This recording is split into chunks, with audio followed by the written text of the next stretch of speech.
नमस्कार दोस्तों, मैं सुरेश कुमार। दोस्तों, आज की वीडियो है शिक्षा मनोविज्ञान और चैप्टर है समायोजन।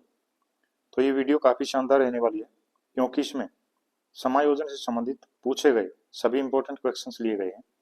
और ये पर्सन जो है STET, CTET, DSSP, KVS, NVS, EMRS सभी प्रकार के टीचिंग एग्जाम्स के लिए शिक्षा मनोविज्ञान के काफ़ी इंपॉर्टेंट पर्सन रहने वाले।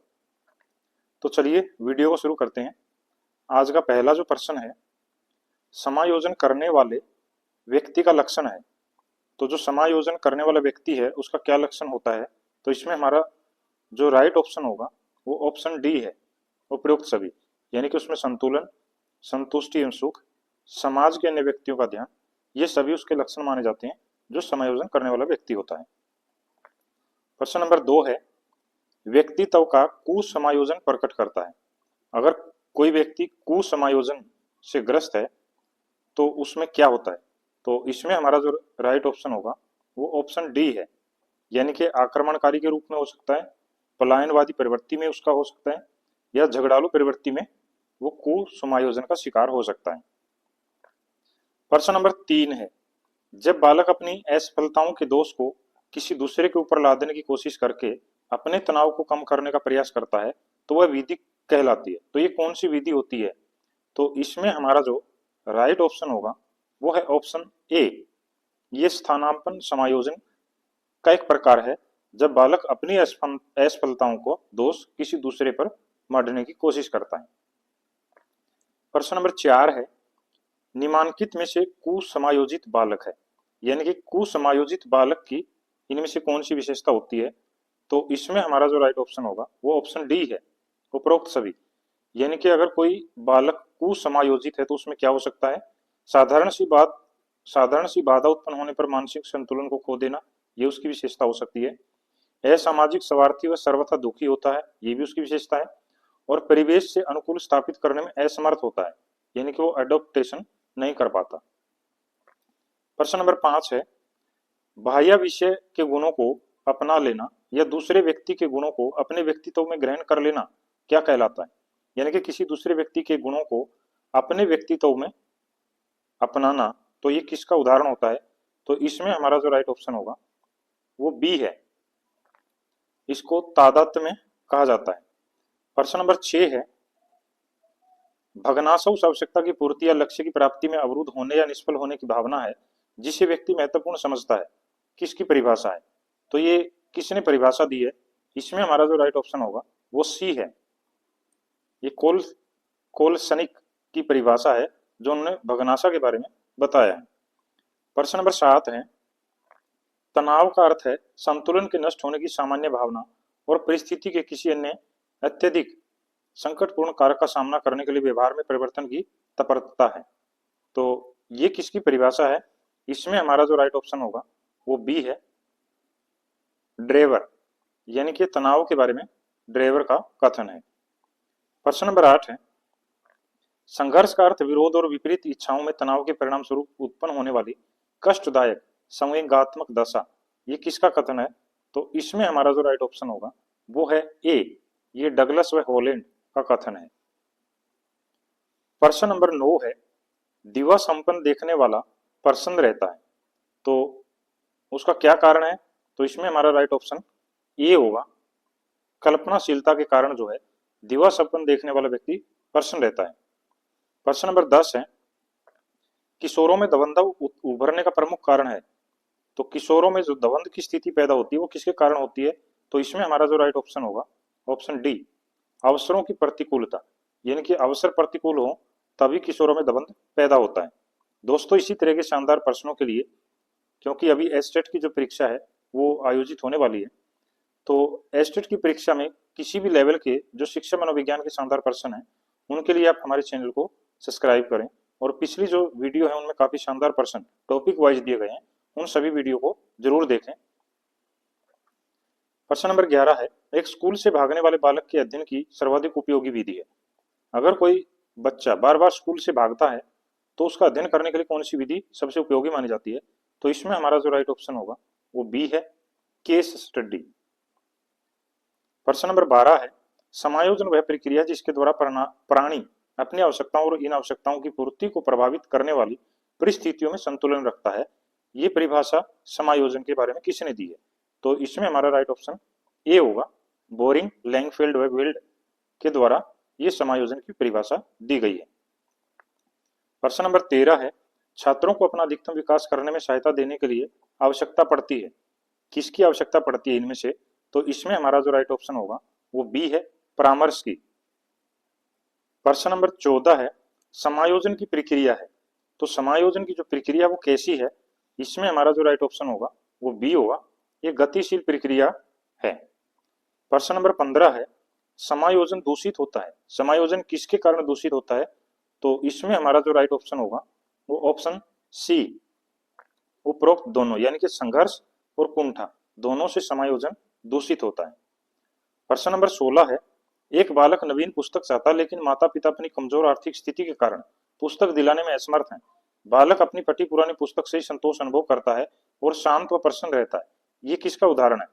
तो इसमें हमारा जो राइट ऑप्शन होगा वो है ए, ये समायोजन का सबसे उपयुक्त उदाहरण दिया गया है। दोस्तों, इसी तरह के शानदार प्रश्न पाने के लिए आप चैनल को जरूर सब्सक्राइब करें और वीडियो को कम से कम लाइक जरूर करें। प्रश्न नंबर 17 है, समायोजन के प्रकार हैं। तो समायोजन कितने प्रकार का होता है? इसमें हमारा जो राइट ऑप्शन होगा वो डी है, यानी कि स्थापना समायोजन, रचनात्मक समायोजन और मानसिक मनोरचना, ये सभी समायोजन के प्रकार हैं। प्रश्न नंबर 18 है, समायोजन की विधियां हैं। तो समायोजन की इनमें से कौन सी विधि है? इसमें हमारा जो राइट ऑप्शन होगा वो डी है, यानी कि प्रतिगमन, प्रक्षेपण और उदातीकरण तीनों समायोजन की विधियां हैं। प्रश्न नंबर 19 है, प्रतिरक्षा प्रक्रिया है। तो प्रतिरक्षा किसकी प्रक्रिया होती है? इसमें हमारा जो राइट ऑप्शन होगा वो डी होगा, व्यक्तित्व का रक्षा कवच प्रतिरक्षा को माना जाता है। प्रश्न नंबर 20 है, एक विकलांग बालक अत्यधिक परिश्रम करके कक्षा में प्रथम आने का प्रयास करता है, इसे किस प्रतिरक्षण प्रणाली में रखेंगे? तो इसमें हमारा जो राइट ऑप्शन होगा 20 का वो डी होगा, अक्षतिपूर्ति प्रतिरक्षण प्रणाली का उदाहरण ये दिया गया है। प्रश्न नंबर 21 है, रक्षा तंत्र बहुत सहायता करता है।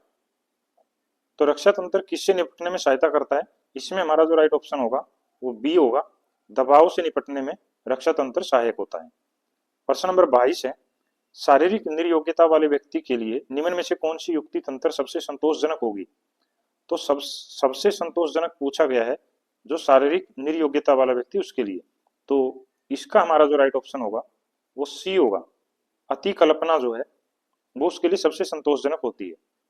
प्रश्न नंबर 23 है, कुछ लोगों का कहना है कि जब बालकों को गुस्सा आता है तो वे खेलने के लिए चले जाते हैं, जब तक पहले से अच्छा महसूस नहीं करते। उनके व्यवहार में निम्न में से कौन सा प्रतिरक्षा तंत्र प्रतिलक्षित है? तो इसमें हमारा जो राइट ऑप्शन होगा वो बी होगा, ये विस्थापन का एक प्रतिलक्षित तंत्र है। प्रश्न नंबर 24 है, भग्नाशय का सबसे बड़ा आंतरिक कारण क्या होता है? तो इसमें हमारा जो राइट ऑप्शन होगा वो बी होगा, मानसिक संघर्ष, यानी कि मानसिक संघर्ष के कारण भग्नाशय उत्पन्न होती है। प्रश्न नंबर 25 है, निम्न में से कौन सा मेल सही नहीं है? तो यहाँ पर जो 4 जोड़े दिए गए उनमें से कौन सा सही नहीं है? तो इसमें पहला है अंतर्मुखी स्वयं अपने में रहना, ये सही है, यानी कि पहला बिल्कुल सही है। दूसरा प्रक्षेपण, अपनी गलती दूसरों पर डालना, ये भी सही है। तीसरा है युक्तिकरण, अपना गुस्सा दूसरों पर उतारना, ये गलत है। चौथा है प्रतिगमन, पुरानी आदतों में लौटाना, ये सही है। तो हमारा राइट आंसर सी होगा, युक्तिकरण ये सही नहीं है। प्रश्न नंबर 26 है, किसी व्यक्ति द्वारा अपना अस्तित्व भुलाकर किसी दूसरे व्यक्ति के गुणों व अवगुणों का अनुकरण करना क्या कहलाता है? तो इसमें हमारा जो राइट ऑप्शन होगा वो डी होगा, ये तादात्म्यकरण की प्रक्रिया होती है। प्रश्न नंबर 27 है, जब व्यक्ति असफलता, दुख, पीड़ा को बलपूर्वक भूलने का प्रयास करता है तो इसे क्या कहा जाता है? तो इसमें हमारा जो राइट ऑप्शन होगा वो डी है, इसको दमन कहते हैं। प्रश्न नंबर 28 है, समायोजन से तात्पर्य स्वयं का विभिन्न परिस्थितियों में अनुकूलन करना है ताकि संतुष्ट किया जा सके। तो किसको संतुष्ट किया जा सके ये हमें बताना है। तो इसमें हमारा राइट ऑप्शन जो है वो डी होगा, यानी कि आवश्यकताओं को संतुष्ट करने के लिए इसका प्रयोग होता है। प्रश्न नंबर 29 है, एक छोटे कद की लड़की ऊंची एड़ी के जूते पहनकर लंबी दिखना चाहती है। उसने निम्न में से किस रक्षा युक्ति का प्रयोग किया है? तो ये कौन सी रक्षा युक्ति है? इसमें हमारा जो राइट ऑप्शन होगा वो ए है। ये अक्षतिपूर्ति का उदाहरण है। प्रश्न नंबर 30 है, निम्न में से कौन सा तरीका प्रत्यक्ष समायोजन का है? तो इनमें से कौन सा प्रत्यक्ष समायोजन का तरीका होता है? तो इसमें हमारा जो राइट ऑप्शन होगा वो डी होगा, लक्ष्यों का प्रतिस्थापन करना। प्रश्न नंबर 31 है, एक बालक जो पढ़ने में कमजोर है अपनी असफलता का कारण अध्यापक का पक्षपात बताता है, वह निम्न में से किस रक्षा युक्ति का प्रयोग कर रहा है? यानी कि बच्चा जो पढ़ने में कमजोर है लेकिन अपनी कमजोरी का दोष जो है वो अध्यापक पर डालता है, तो ये कौन सी युक्ति होती है? इसमें हमारा जो राइट ऑप्शन होगा वो बी होगा, प्रक्षेपण, यानी कि दूसरे पर थोपना। प्रश्न नंबर 32 है, दिवा संपन्न किसकी एक सामान्य समस्या है? तो दिवा संपन्न जो होते हैं वो किनकी समस्या होती है?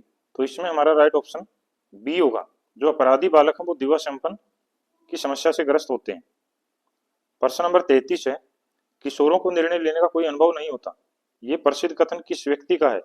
तो इसमें हमारा जो राइट ऑप्शन होगा वो सी है, ये स्किनर के द्वारा कहा गया है। काफी इंपॉर्टेंट प्रश्न है, काफी बार पूछा गया है। प्रश्न नंबर 34 है, समायोजन नहीं कर पाने का कारण है? तो समायोजन न करने का प्रमुख कारण कौन सा होता है? तो इसमें हमारा राइट ऑप्शन डी होगा, उपरोक्त सभी, यानी कि कुंठा, तनाव और दबंध, ये समायोजन में बाधक माने जाते हैं। प्रश्न नंबर 35 है, दमन वह प्रतिक्रिया है जिसमें व्यक्ति अपनी चेतना से उन विचारों तथा आवेगों को करते हैं। यह कथन यानी कि आवेगों को हटा देता तो जो उचित चिंता को उत्तेजित करते हैं, तो यह कथन किसका है? तो इसमें हमारा जो राइट ऑप्शन होगा वो है डी, ये फ्रायड का कथन है। प्रश्न नंबर 36 है, कुसमायोजित बालक, जो कुसमायोजित बालक है वो कैसा दिखता है? तो इसमें हमारा जो राइट ऑप्शन होगा वो है डी, वो तनाव युक्त होता है, हमेशा टेंशन में रहता है। प्रश्न नंबर 37 है दोस्तों, आज का अंतिम प्रश्न। इसी तरह के शानदार प्रश्न पाने के लिए दोस्तों आप वीडियो को लाइक जरूर करें और चैनल को सब्सक्राइब करें। इस पर आपको संपूर्ण जो मनोविज्ञान है उसके टॉपिक वाइज आपको इंपॉर्टेंट क्वेश्चंस मिलते रहेंगे। प्रश्न नंबर 37 है, शिक्षक के कुसमायोजन को प्रकट करने वाला उदाहरण है। अगर कोई शिक्षक जो है कुसमायोजन से ग्रस्त है तो उसका उदाहरण कौन सा इसमें से? तो इसमें हमारा राइट ऑप्शन होगा शिक्षक द्वारा मित्रों में दोष निकालना, ये भी सही है। आत्मविश्वास में कमी, ये भी सही है। छात्रों के साथ क्रूर व्यवहार करना, ये भी सही है। तो ऑप्शन डी, उपरोक्त सभी जो है शिक्षक के कुसमायोजन के उदाहरण हैं। धन्यवाद।